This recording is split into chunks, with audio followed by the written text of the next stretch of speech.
de fois regardez-vous par la fenêtre? Il faut dire qu'en ce moment, nos fenêtres portent toutes nos aspirations à de folles pérégrinations. Dans le Paris occupé de 1940, Colette, immobilisée par son arthrite, rédigea Paris de ma fenêtre, une dizaine de chroniques, tableaux quotidiens de moments disparus, éternisés par sa plume incisive.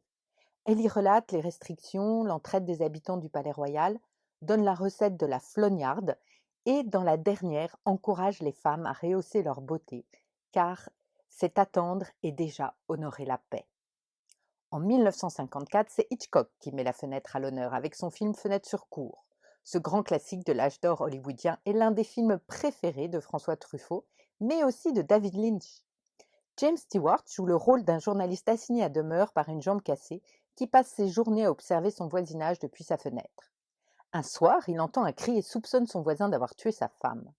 Lisa, sa fiancée, jouée par Grace Kelly, va lui prouver son esprit aventurier en allant se jeter dans la gueule du loup. Au-delà du polar, le film passe en revue les différentes facettes de l'amour au travers des habitants de l'immeuble. Passion, jalousie, solitude, haine.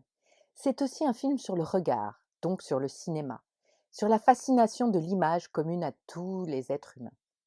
Hitchcock prend aussi le contre-pied des clichés traditionnels, puisque le personnage masculin est coincé dans sa chaise roulante, et alors que le personnage féminin est actif et prend l'initiative. Serait-ce à sa manière un film féministe? Je vous invite à ouvrir votre fenêtre et à en profiter pour réécouter Jacques Brel et ces fenêtres dont ces quelques vers sont tirés. Les fenêtres nous guettent quand notre cœur s'arrête en croisant Louisette pour qui brûlent nos chairs. Les fenêtres rigolent quand elles voient la frivole qui offre sa corolle à un clerc de notaire. Bonne journée!